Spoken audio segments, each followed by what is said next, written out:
अस्सलाम वालेकुम। Lesson number 5 में आपको खुशामदीद है।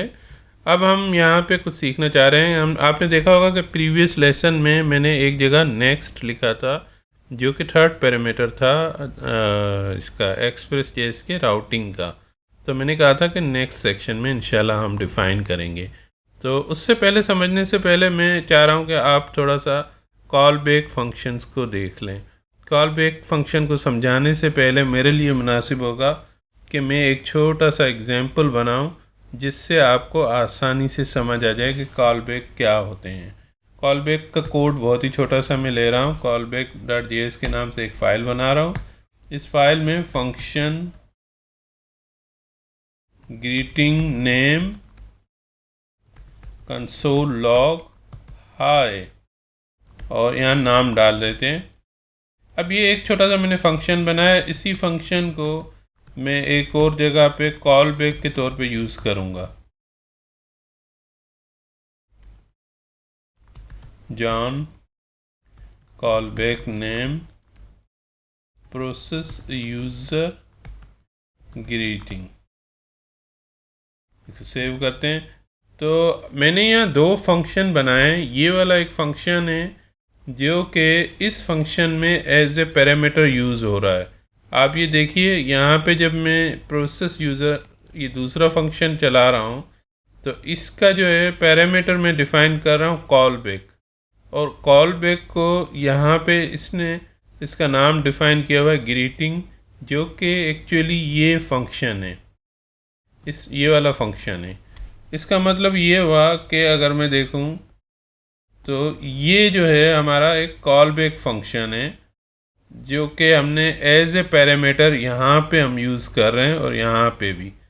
तो ये जो पैरामीटर के तौर पे जब भी कोई फंक्शन यूज़ होता है तो उसको हम लोग कहते हैं कॉल बैक फंक्शन। और कॉल बैक दोनों तरह के होते हैं, एसिंक्रोनाइजेशन में भी होते हैं, सिंक्रोनाइजेशन में भी होते हैं, लेकिन ज़्यादातर इनका इस्तेमाल जो है एसिंक्रोनाइजेशन में होता है। जब कोई भी एसिंक्रोनाइज रिक्वेस्ट जो है ख़त्म होती है तो उसके इख्तिताम पे अमूमन कॉल बैक्स यूज़ होते हैं। तो अब हम आगे आते हैं। क्योंकि कॉल बैक जो है वो फंक्शन एक्चुअली जो है जावा स्क्रिप्ट का फर्स्ट क्लास सिटीज़न है। वो एज ए पैरामीटर भी कहीं भी यूज़ हो सकता है। तो आसानी से वो एज ए वेरिएबल कहलाने शुरू हो जाता है और वेरिएबल को जहाँ भी आप डिफ़ाइन करेंगे वहाँ एज ए कॉल बैक हो जाएगा। तो इस वक्त आपने देख लिया कि ये यहाँ पे एज ए पैरामीटर इस्तेमाल हुआ है। और इसको मैं चला के भी दिखा देता हूँ क्योंकि ये नोड जेएस यहीं पे मैं चला रहा हूँ और ये देखिए इसका जो हाय जॉन लिखा हुआ आ गया। अब देखिए जो लफ्ज़ आया है हाय, ये कॉल बैक पैरामीटर से इस्तेमाल हुआ है। अब आते हैं अगले इसके सेशन में। नोड के लिए हम हमेशा एक पैकेज बना लेते हैं। मैं इसको वाई करने से क्या होगा कि मुझसे ये आर्गूमेंट नहीं पूछेगा और सीधी सीधी एक पैकेज जेसन फाइल बना देगा। तो ये मैंने इसमें पैकेज जेसन फाइल बना दी और मैं अब दोबारा npm add express सेव कर दूंगा तो ये लाइब्रेरी पूरी सेव होके आ जाएगी। थोड़ा सा टाइम लेगा फेचिंग में, लेकिन इंशाल्लाह क्विकली हो जाएगा। ठीक है, तो अब मैं यहाँ पे एक एक्सप्रेस कॉल बैक जो है वो डिफ़ाइन करता हूँ और उसको हम लोग लेते हैं। एक्सप्रेस में हमेशा आपने देखा होगा कि हम लोग जो है एक कॉन्स्ट डिफ़ाइन करते हैं, require express const app is equal to express app। अब इसमें ना मैं दो राउट डिफ़ाइन करूँगा और एक और राउट के अंदर एक और फंक्शन डिफ़ाइन करूँगा ताकि ये आपको कम्प्लीटली क्लियर अंडरस्टैंडिंग हो जाए कि राउट हैंडलिंग क्या होती है। तो यहाँ पे app गेट वाला फंक्शन है जिसमें मैं फ़र्स्ट ये कर रहा हूँ और उसमें रिक्वेस्ट रिस्पांस नेक्स्ट हैंडलर, ये मेरा वही कॉल बैक है। Response type text plain response right welcome to next handler, जो नेक्स्ट हैंडलर आपका आना है। और ये यहाँ पे मैंने ख़त्म कर दिया। अब एक और राउट इसी नाम से बनाऊँगा और मैं आपको समझाता हूँ। एक सेकंड में एक कोड लिख लूँ।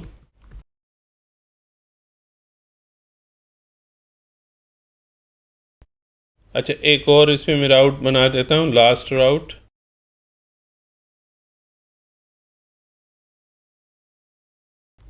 इसमें मैं एक और जो है ना राउट नहीं डिफ़ाइन कर रहा, बल्कि सिर्फ फंक्शन डिफ़ाइन कर रहा हूँ कि एक फंक्शन का काम ख़त्म हुआ और दूसरा फंक्शन स्टार्ट हो जाए।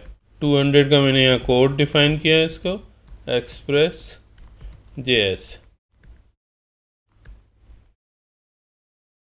एज़ यूजुअल हम इसको लिसन कराते हैं 3000 पोर्ट पे, और इसको यहाँ पे ख़त्म करते हैं console.log listening on HTTP local host 3000। अच्छा, यहाँ ज़रूर कोई मैंने मिस्टेक की है, इसलिए मैं चेक कर लेता हूँ क्या मिस्टेक हुई है। मिस्टेक ये भी है कि मैंने कामा नहीं दिया, एपोस्ट्रोफी नहीं दिया था। तो अब आप देख लें ये पूरा कोड। अब मैं आपको कोड समझाता हूँ ताकि आपको ये आ जाए।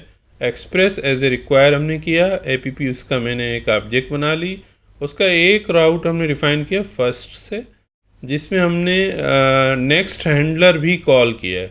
अब होगा ये कि ये वैसे यहीं पे ऑपरेशन ख़त्म करके ना एंड हो जाता, लेकिन यहाँ हमें एंड डिफ़ाइन करना पड़ता तभी ये एंड हो जाता। बट हमने इसको एंड नहीं किया, हमने कहा इसको नेक्स्ट हैंडलर यानी नेक्स्ट चला जा। अब नेक्स्ट में दोबारा हमने वही फर्स्ट डिफ़ाइन किया है, मैंने यहाँ थोड़ी सी मिस्टेक की है, लेट मी करेक्ट इट। तो ये मैंने फ़र्स्ट डिफ़ाइन किया है रिक्वेस्ट रिस्पांस, फिर मैंने नेक्स्ट हैंडलर किया, लेकिन मैंने यहाँ ख़त्म करके इसमें नेक्स्ट हैंडलर नहीं किया। तो इसका मतलब है कि अब अगर इसमें कोई कॉल आएगी फर्स्ट पे, तो ये पूरा का पूरा इस पर चल जाएगा एक ही राउट पे। अच्छा, अब आप यहाँ आके देखें, यहाँ पे जब लास्ट राउट कॉल होगा तो इस पे ये पूरा आ जाएगा। अच्छा, इसमें मैंने यह राउट दूसरा नहीं किया, लेकिन ये रिक्वेस्ट दोबारा की है और नेक्स्ट हैंडलर यहाँ डिफ़ाइन किया है। तो होपफुली अब आपको यहाँ कॉन्सेप्ट क्लियर हो रहा होगा कि कॉल बैक से क्या मुराद है। यानी ये यहाँ से कॉल आते हुए ये दूसरे फंक्शन में कॉल आ गई, और यहाँ एक राउट से कॉल आते हुए दूसरे राउट पे कॉल आ गई। मैं इसको सेव करके और ट्राई करता हूँ, होपफुली कोई मिस्टेक नहीं हुई तो ये सही चलना शुरू हो जाएगा। तो मिस्टेक कोई भी नहीं है, और मैं ब्राउज़र ओपन कर लेता हूँ। ये यहाँ ब्राउज़र ले लिया मैंने, लोकल होस्ट 3001, सॉरी फर्स्ट राउट हमने डिफ़ाइन किया था। तो ये देखें, वेलकम टू Node.js वर्ल्ड। अगर आप देखो तो यही राउट में वहाँ हमने डिफ़ाइन किया था, और इसने क्या किया कि ये एक राउट से उठाया, ये दूसरे राउट से उठाया, और हमें दोनों शो कर दिए। अब हम लास्ट वाला भी देख लेते हैं, लास्ट इंटर करते हैं। तो ये देखें, इसने ये एक हिस्से से उठाया, ये दूसरे हिस्से से उठाया, और हमें कंप्लीट शो कर दिया। तो होपफुली ये आपको आइडिया बहुत क्लियर हो गया कि इससे क्या मुराद है राउटिंग की। इसी तरह हमारी मिसाल में भी हमने ये समझा दिया, और इसका इस्तेमाल भी मैंने आपको समझा दिया कि एक प्रोसेस करते हुए वो दूसरे प्रोसेस करते हुए कॉल बैक को चलाता है। तो इसी तरह से ये URLs जो हैं मूव होते हैं। इसका मतलब ये होता है कि हमें URL में सीक्वेंस का भी ख्याल रखना पड़ेगा। जैसे आपने देखा 1 से दूसरे 1 पे पहुंच गया, तो अगर एक ऊपर वाले पे सेम URL हो और नीचे वाले पे हो तो इश्यू आ जाएगा। तो आपने होपफुली ये समझ लिया होगा। प्लीज़ सब्सक्राइब करना ना भूलें, और अगले लेसन के लिए इंशाल्लाह, अगला लेसन भी हमारा लेसन 5 का ही पार्ट होगा, जिसमें हम चेन राउटिंग पढ़ेंगे। Thank you.